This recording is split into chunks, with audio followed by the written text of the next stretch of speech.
Hello students, आज की इस वीडियो में हम कैलकुलेट करेंगे determination of resistance of A register. मैं बता दूं आपको रजिस्टर क्या होता है। रजिस्टर एक डिवाइस होती है, जैसे कैपेसिटर होता है। क्लियर?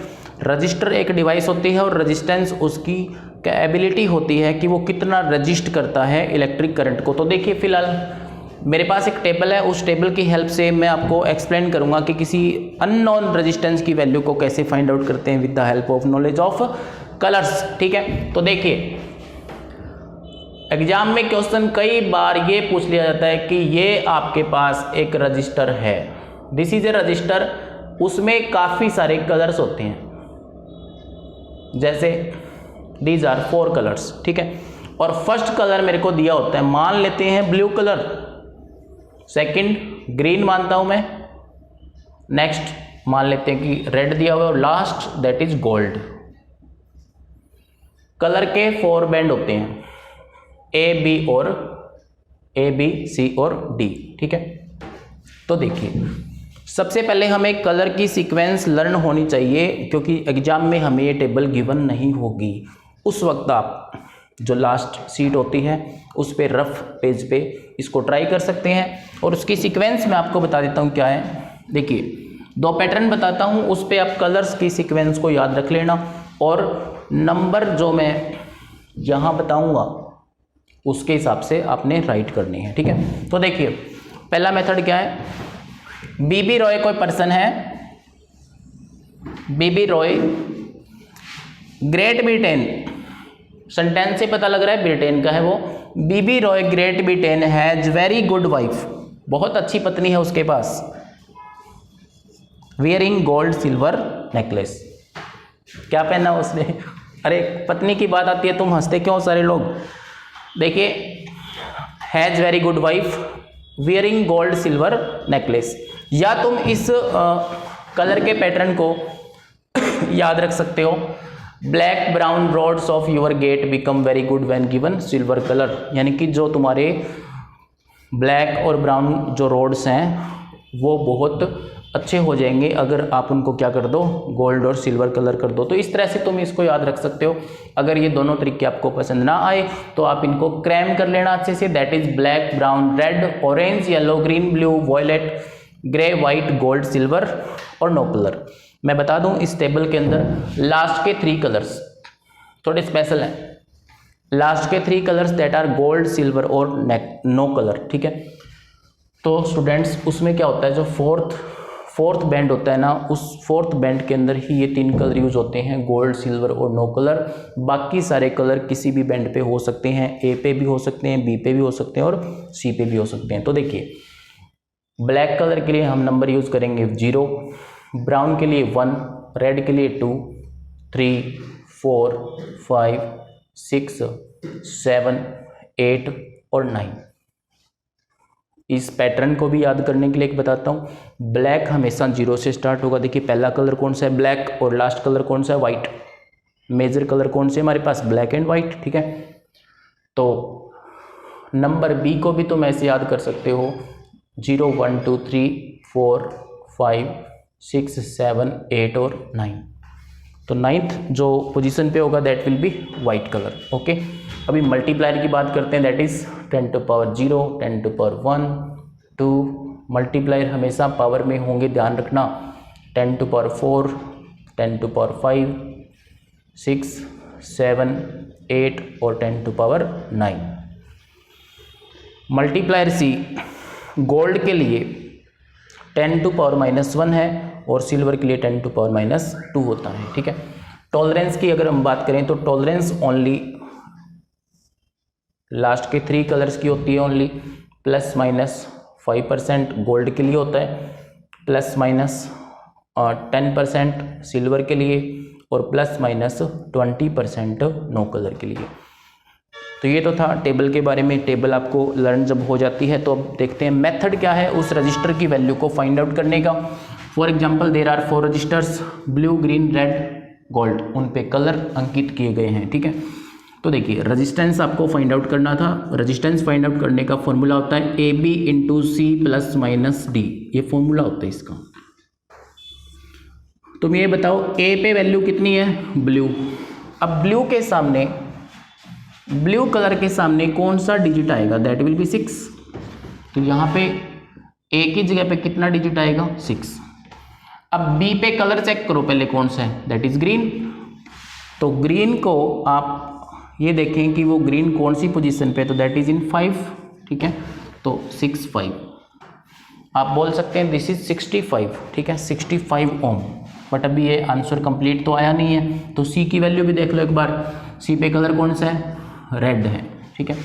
रेड कलर के सामने सी कॉलम में चेक करो वैल्यू कितनी आएगी, 10⁻² प्लस माइनस डी। और डी क्या होती है, टॉलरेंस होती है, और वहाँ पे कलर कौन सा है, दैट इज गोल्ड। तो गोल्ड के लिए टॉलरेंस कितनी होती है, ±5%। ये है इसके रेजिस्टेंस की वैल्यू जो हमने कलर कोड के मेथड से फाइंड आउट की है।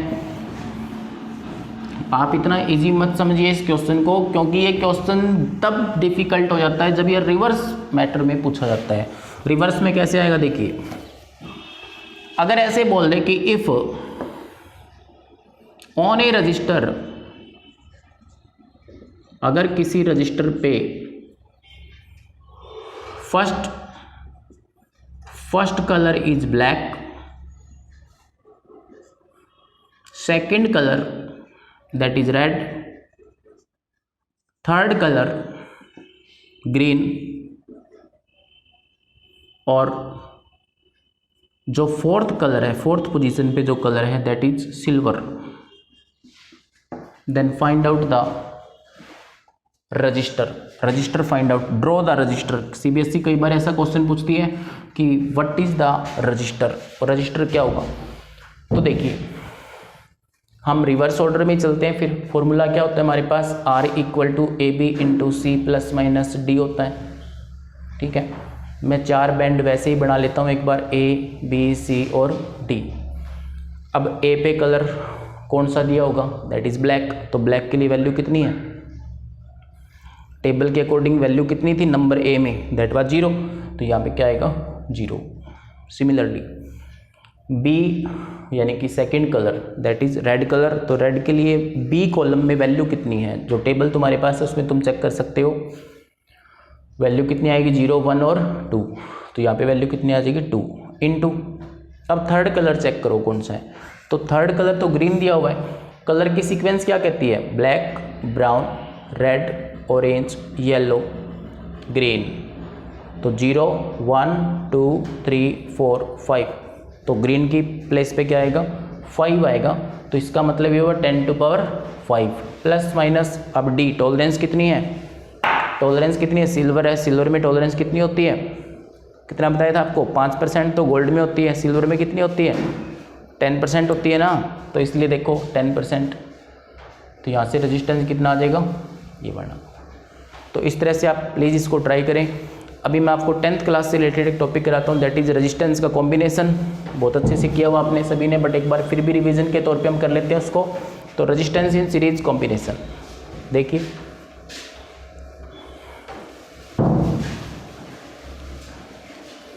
तो टॉपिक है resistance in series and parallel.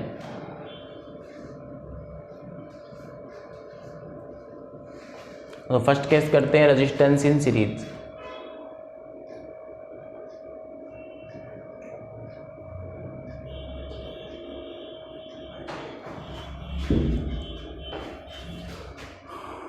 मानते हैं कि there are 3 resistance R1 R2 R3, all are in series combination R1 R2 and R3। तो स्टूडेंट्स आपने यहाँ पे एक बात ध्यान रखनी है, जब सीरीज कॉम्बिनेशन होता है तो वहाँ पे करंट सभी में सेम होगा, करंट की वैल्यू क्या होगी, सेम होगी।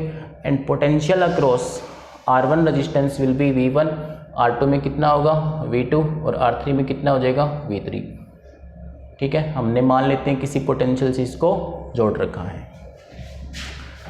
तो देखिए, सिंस ये सब फॉर्मेलिटीज तुम कर लोगे कि R1 R2 R3 all are 3 resistances connected in series combination and current through each resistance is same. ठीक है, तो देखिए V इक्वल टू क्या आएगा, V1 plus V2 plus V3, equation first. But Ohm's law क्या कहता है? ओम्स लॉ ये कहता है कि V इक्वल टू क्या होता है? IR। तो वैल्यू पुट करो। अच्छा, V इक्वल टू IR, तो V1 की वैल्यू क्या आ जाएगी? IR1, V2 की वैल्यू IR2 और सिमिलरली V3 की क्या वैल्यू आएगी? IR3। इन सारी वैल्यूज को मैं इक्वेशन नंबर फर्स्ट में पुट करता हूँ। क्या आएगा मेरे पास? IR equal to IR1 plus IR2 और प्लस में क्या आएगा? IR3। तो I कॉमन आके हमारे पास वैल्यू क्या आएगी? इक्विवेलेंट रेजिस्टेंस क्या आएगा? इक्विवेलेंट रेजिस्टेंस आएगा R equal to R1 plus R2 plus R3। Students, आपने एक बात अच्छे से लर्न करनी है कि जब रेजिस्टेंसेस को हम सीरीज में कंबाइन करते हैं, जोड़ते हैं, तो उनका जो ये इक्विवेलेंट रेजिस्टेंस है वो इन सभी रेजिस्टेंसेस में से जो बड़ा है उनसे भी क्या आता है? बड़ा आता है, लार्ज आता है। It means equivalent resistance in series combination is greater than greatest of individual resistances. इसको मैं एक एग्जांपल से एक्सप्लेन करता हूँ। For example, this is 1 ohm resistor, this is 2 ohm and ये लेट कर लेते हैं 3 ohm resistances. All are connected in series combination. तो बताइए इक्विवेलेंट रेजिस्टेंस क्या आएगा सीरीज का? 1 ohm प्लस 2 ohm प्लस क्या आएगा? 3 ohm। तो इक्विवेलेंट रेजिस्टेंस मेरे पास आता है 6 ohm। तो अब बताओ ये 6 ohm इन तीनों में सबसे बड़ा कौन सा है? 3 ohm है। तो इस 3 ohm से भी ये 6 ohm क्या आ रहा है? लार्ज आ रहा है। तो हम कह सकते हैं कि इन series combination equivalent resistance is greater than greatest of individual resistances connected. ठीक है, ये था एक प्रॉब्लम सीरीज का जो 10th क्लास के सिलेबस में था आपके। सिमिलरली हम करते हैं resistances in parallel combination. Resistances in parallel combination. तो देखिए पैरेलल में क्या होता है? जब रेजिस्टेंसेस को हम कंबाइन करते हैं पैरेलल में, तो ईच ब्रांच में से करंट क्या होगा? अलग अलग फ्लो करेगा, डिफरेंट डिफरेंट फ्लो करेगा, क्योंकि ब्रांचेज अलग अलग हो गई हैं। तो करंट I यहाँ से कितना करंट फ्लो करेगा? I1। इधर से कितना आएगा? I2। इधर से करंट कितना हो जाएगा? I3। ठीक है, यहाँ रेजिस्टेंसेस कौन कौन है? R1, R2, R3। तो स्टूडेंट्स ध्यान रखना है, जब पैरेलल कॉम्बिनेशन होता है तो करंट क्या होता है? हर ब्रांच में से अलग फ्लो करता है। हम कह सकते हैं कि net current through this connection is I1 plus I2 plus I3। लेट कर लेते हैं equation first. But Ohm's law ये कहता है आपको कि I इक्वल टू क्या होता है? V अपॉन R होता है। I1 इक्वल टू क्या आएगा? V upon R1। I2 equal to क्या आएगा? V अपॉन R2 और I3 इक्वल टू क्या आएगा? V upon R3। इन सारी वैल्यूज को मैं इक्वेशन फर्स्ट में जैसे ही पुट करता हूँ तो देखिए क्या आता है? V upon R equal to V upon में R1 प्लस V अपॉन में R3। तो V सब में से क्या हो जाएगा? Cancel out. तो हमारे पास पैरेलल कॉम्बिनेशन का रेजिस्टेंस कितना आएगा? 1 upon R1 plus 1 upon R2 plus 1 upon R3। तो ये था पैरेलल कॉम्बिनेशन। सुनो, पैरेलल कॉम्बिनेशन में अगर 2 रजिस्टर्स है मेरे पास, मैं मान लेता हूँ if there are 2 registers and they are connected in parallel, तो आप डायरेक्ट एक रिजल्ट को याद रखेंगे। अगर उनका इक्विवेलेंट फाइंड आउट करना है तो that is R1 R2 bye में R1 प्लस R2। ठीक है, पैरेलल कॉम्बिनेशन में होता क्या है? देखिए, जितने भी रेजिस्टेंसेस हमने कनेक्ट किए होते हैं तो जो उनका इक्विवेलेंट आएगा, उस इक्विवेलेंट की वैल्यू जिन रेजिस्टेंसेस को हमने जोड़ रखा है उनमें जो सबसे लीस्ट होगा उससे भी क्या होगा? लेस होगा। ठीक है, तो देखिए इसको एक एग्जांपल से कर लेते हैं। छोटा सा एग्जांपल करते हैं यहाँ पे। उसी तरह से मान लेते हैं ये 3 रजिस्टर्स हैं, 1 2 3 ओम इनकी वैल्यूज हैं and all are connected in parallel 1 1 1 1 2 और 3। मान लेते हैं कि दिस इज 3 ओम। ठीक है, तो इनका पैरेलल कॉम्बिनेशन का एक रिजल्ट निकालते हैं पहले।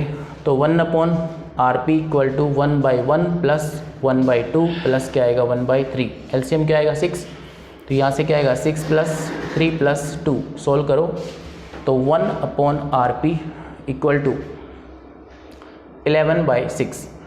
तो बताओ आरपी कितना आया, रेजिस्टेंस इन पैरेलल कॉम्बिनेशन कितना आएगा 6/11। इसको जब मैं सोल्व करता हूँ तो ये वैल्यू मुश्किल से 1 के बराबर आएगी। तो देखिए 0.5,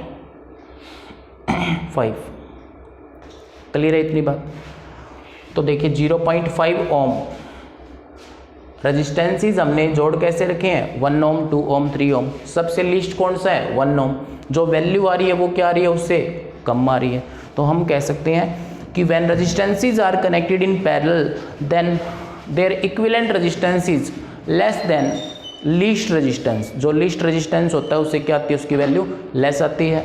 तो स्टूडेंट्स ये था हमारा यहाँ तक रेजिस्टेंसेस का कॉम्बिनेशन, और काफ़ी सारे हमने रिलेशन किए इससे पहले की वीडियो में भी। आप यहाँ तक अच्छे से करके नेक्स्ट वीडियो को वॉच करें, उसके अंदर मैं आपको काफ़ी सारे न्यूमेरिकल्स इन सारे टॉपिक्स पे एक्सप्लेन करूँगा। तब तक आप पढ़ते रहिए।